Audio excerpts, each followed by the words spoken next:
எங்களுக்கு பயங்கரமான scope. So அதனால் எங்களுக்கு வேற ஒருத்தர் முதலமைச்சராக ஆகிறத விட எங்கள் தளபதி எங்கள் அண்ணன் சீட்டில் உட்காரணும். நீங்கள் பேசுங்க. நான் என்ன பேசுறது? இவங்க எல்லாருமே எங்கள் மாவட்ட நிர்வாகிகள், அண்ணன் மாவட்ட செயலாளர். நாங்கள் இப்போ வந்து சிவகங்கை சட்டமன்ற தொகுதியிலேருந்து வரோம். மாநாடு வேலைகள் ஆரம்பிக்கப்பட்ட நாள்லேருந்து டெய்லி தினமும் வந்துக்கிட்டு இருக்கிறோம். தினமும் வந்து என்ன வேலை ஓடிக்கிட்டு இருக்குது, எங்களால் முடிஞ்ச சின்ன சின்ன வேலைகளை நாங்கள் பார்க்குறோம். பார்த்துட்டு இப்போ இன்றைக்கி கடைசி ஃபைனலாக நாளைக்கு திரும்ப இன்றைக்கி போயிட்டு நாளைக்கு மக்கள் எல்லாரையும் கூட்டிகிட்டு வரணும். பஸ்ஸில் அழைச்சிட்டு பத்திரமா கூட்டிகிட்டு வர்றதுக்காக நைட்டு போயிடுவோம். இப்போ வந்து ஃபைனலாக வந்து பார்த்துட்டு போகிறதுக்காக இப்போ நாங்கள் வந்திருக்கிறோம்.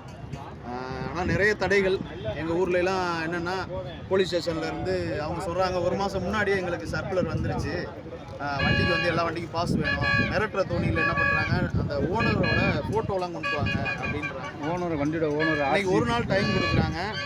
முடிஞ்ச வரைக்கும் எவ்வளோ தடை போடணுமோ தடை போடுறாங்க. நாங்கள் தடையப்பட்டு தேங்கி நின்றுவோம்னு நினைக்கிறாங்க. நாங்கள் தடைகளெல்லாம் உடைச்சிட்டு போகிறதுக்கு நாங்கள் ரெடி தான்.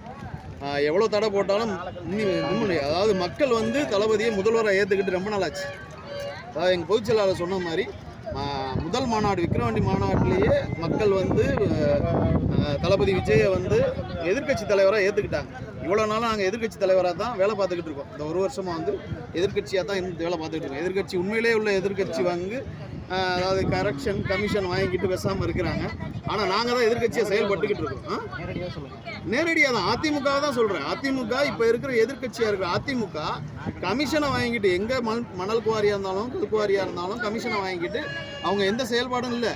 அவங்க பண்ண வேண்டிய வேலைகளை ஃபுல்லாக தாவேகா தமிழக வெற்றி கழகம் தான் செய்யுது.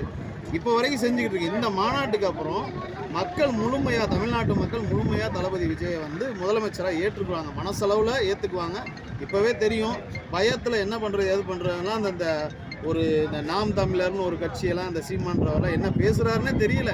சிரிப்பாக தான் வருது. நாங்கள் எங்களுக்கு வந்து ஏதாவது மைண்ட் ப்ரெஷர் இருக்குது அப்படின்னா நாங்கள் அவரோட வீடியோ பார்க்குற மாதிரி ஆயிடுச்சு. அப்படி தான் பேசுகிறாரு அவர். இன்னைக்கு ஒன்று பேசுகிறாரு, நாளைக்கு ஒன்று பேசுகிறாரு. வேறு எதுவும் சாப்பிடுவாரா என்னன்னு தெரியல. சாப்பிட்டுட்டு என்ன பேசுகிறேன்னு தெரியாமல் உளறி கொட்டுறாரு. இதெல்லாம் பயத்தோட அறிகுறின்னு தான் நாங்கள் நினைக்கிறோம். நீங்களே நினச்சிருப்பீங்க, யாருமே எங்களுக்கு சப்போர்ட் பண்ணவே தேவையில்லைன்னு நாங்கள் நினைக்கிறோம். ஆனாலும் எதிர்ப்பு, ஏகப்பட்ட எதிர்ப்பு. என்ன தடைகள் மேலே தடைகள் என்னென்னமோ சொல்கிறாங்க. நீங்கள் இந்த ரூட்டில் வரக்கூடாது, அந்த ரூட்டில் வரக்கூடாது, வேனு விடக்கூடாது, உடச்சிருவோம், என்னென்னமோ பண்ணுறாங்க. ஆனாலும் எதுவுமே நடக்காது. கடைசியில் அவங்களுக்கு தான் மூக்கோடப்பட்டு நிற்பாங்க. அசிங்கப்பட்டு நிற்க போகிறது இன்றைக்கி எதிர்க்கிறவங்க ஃபுல்லாக. அந்த மாநாடு முடிஞ்சோன்னா ஒரு இது வந்து மாற்று அரசியல் கண்டிப்பாக உருவாகும் இந்த தமிழ்நாட்டில். இதை வந்து நாங்கள் எல்லாருமே ரொம்ப எதிர்பார்ப்போடு இருக்கோம். நாளைக்கு தளபதி பேச போகிற அந்த வார்த்தைகளில் தான் இருக்குது. எல்லாருமே டோட்டலாக தமிழ்நாட்டு மக்களில் இந்தியாவில் இருந்து உலக அளவில் வந்து ரொம்ப ஃபேமஸாக ட்ரெண்ட் ஆயிரும்னு நினைக்கிறேன். ஓகே, நான் இப்போ சீமானை பற்றி சொன்னேன்.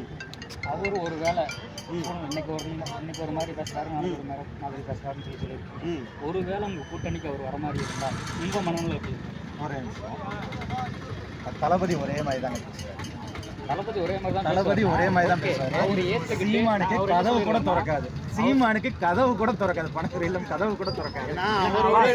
திரும்ப சொல்றேன், இந்த இன்டர்வியூல இப்ப நீங்களே வந்து என்ன பண்றீங்கன்னா சீமான்ங்கிறீங்க. ஏங்க, சீமான்ங்கிறது ஒரு ஆளே இல்லைங்க. இது வரைக்கும் ஒரு கவுன்சிலர் கூட கிடையாது. நாங்க கட்சி ஆரம்பிக்கும் முன்னாடி 139 கவுன்சிலர்கள் எங்களுக்கு. அவருக்கு ஒரு கவுன்சிலர் கூட கிடையாது. எதுக்கு தேவையில்லாம சீமான் டிஎம்கே பத்தி பேசுவோம் மணிக்கணக்கான. எங்களோட எதிரி டிஎம்கே, எங்களோட எதிரி திமுக. ஆனா அவர் பாடி பேசி போடுங்க. ஆனா ஃபார் எக்ஸாம்பிள் அந்த சூரியனை பார்த்து ஒரு நாய் குலைச்சிட்டு இருக்குன்னா அந்த நாயிட்ட போய் நீங்க பேசிட்டு இருக்கீங்களா? அது அவர்தான் பைத்தியக்காரன். அவன் பாட்டி என்ன வேணாலும் பேச மாட்டான். அது தேவையே இல்லை எங்களுக்கு. அதாவது இந்த மாநாடு நெருங்குற டைம்ல சீமானு இப்ப நேரத்துலாம் ஒரு மாதிரி பேசியிருக்காரு. அதாவது என்ன சொல்றது, நம்ம ஊர்ல எல்லாம் சொன்னாங்கன்னா நல்ல நாய் இல்லை நல்ல ஒரு டாக் என்ன பண்ணும், ஆளை பார்த்து ஒதுங்கி போகும், வாலாட்டும், இதுதான் பண்ணும். ஆனால் இவர் வந்து சரி ஓகே ஆமாம், அவர் தமிழில் பண்ணோன்னா ஒரு நாய் வந்து நான் தெருநாயாக இருந்தால் கூட வாலாட்டிட்டு அது பாட்டுக்கு போவோம். இது வந்து நம்ம ஊரில் சொல்லுவாங்கள்ல, அந்த கிறுக்கொண்ட நாய் சொல்லுவாங்கல்ல, அந்த மாதிரி. இல்லைன்னா அந்த அது என்ன சொல்கிறது, கிறுக்கொண்ட நாய் தான் சொல்லுவாங்க எங்கள் ஊர்லலாம். அது அந்த மாதிரி இப்போ இந்த மாநாடு நெருங்கிருச்சா நம்ம எதையாவது பேசுவோம், எதையாவது சாப்பிட்டுட்டு எதையாவது பேசுவோம். நம்மளை வந்து மாநாட்டில் பேசி நம்மளை பெரிய ஆளாக்கி விடணும், ட்ரெண்ட் ஆக்கி விடணும்னு நினைக்கிறாரு. ஆனால் நாங்கள் என்ன சொல்கிறது, இந்த கீழே கிடக்கிற அந்த மண்ணுக்கு கூட நாங்கள் சமமாக நினைக்க மாட்டோம். அவரை பற்றி பேசவும் மாட்டோம். கடந்து போயிட்டே இருப்போம், அவ்வளோதான். நாங்கள் வந்து எங்களுக்கு எதிரி திமுகன்னு சொல்லிட்டாங்க, தளபதி சொல்லியிருக்காங்க. திமுக தான் எங்களுக்கு எதிரி. அவங்களுக்கு நம்மளுக்கு மட்டும்தான் போட்டி. இன்னைக்கு இருந்த 50 ஆண்டு இருந்த கட்சியவே யாருன்னு மறந்து போயிட்டாங்க. மக்கள் மறந்துட்டு இன்னைக்கு டிவிக்கேன்னு சொல்கிறாங்க.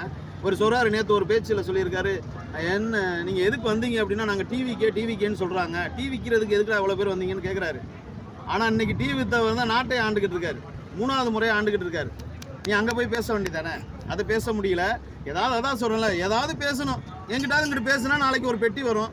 இப்போ திமுகவை போய் முதலமைச்சரை போய் பார்த்துட்டு வந்ததுலேருந்து தான் இப்படி பேசுகிறாரு. அதாவது என்ன சொல்கிறது, வலுப்பு வந்தது மாதிரி இந்த மாதிரி பேசுகிறாரு. நீங்கள் அப்படியே போடுங்க, எனக்கு ஒன்றும் பயம் இல்லை. என் ஊருக்காரர் தான், சிவகங்கை மாவட்டத்துக்காரர் தான் சீமானண்ணே. ஆனாலும் நாங்கள் பயப்பட போகிறது கிடையாது. ஆனால் நேரில் வந்தால் நான்லாம் ஒரு 10 கேள்வி வச்சுருக்கேன் அவருக்கு. சரிங்களா?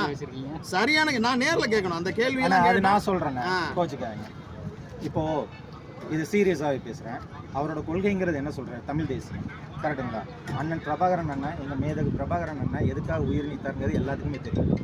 அன்னைக்கு அத்தனை இனப்படுகொலைகள் நடக்கும்போது எங்கள் தளபதி இன்னும் எல்லா இடத்துலையுமே உண்ணாவிரதம் வருது. எங்கள் மாவட்ட செயலர் கூட அதில் கலந்துக்கிட்டார். உண்ணாவிரதம் எல்லாமே எல்லா இடத்துலையும் இருந்தாங்க. நம்ம தலைவர் எங்கள் தளபதி உண்ணாவிரத மேடையில் அவர் தனியாக நின்று சென்னையில் நின்று ஒரு நாள் ஃபுல்லாக அடையாள உண்ணாவிரதம் பண்ணார், எல்லாமே பண்ணார். அந்த வருஷம், அதாவது மேதகு பிரபாகரன் அவர்கள் இறந்த போது சீமான் என்ன பண்ணிட்டு இருந்தார் தெரியுமா? விஜய் கதவை போய் தட்டிக்கிட்டு இருந்தாரு. விஜய் கதவை தரமா, மனசு ரொம்ப கஷ்டமா இருக்குதுமா அப்படின்ட்டு இருந்தாரு. ஆனா எங்க தளபதி அன்னைக்கே மேடையில உட்காந்து இதே இலங்கை தமிழர்களுக்காக குரல் கொடுத்தவங்க. சரி, ஓகே, நீங்க உங்க கொள்கையில கரெக்டா இருக்கிறீங்களா? இலங்கை தமிழர்கள் இறந்தது யாரால?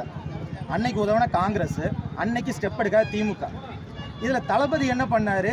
ஒரு கொள்கையும் இல்லை. இதுல உனக்கு என்ன கொள்கை இருக்கு? உன்னோட கொள்கையை பத்தி நீ என்ன பேசுற? பேசுறதே நம்ம அவரை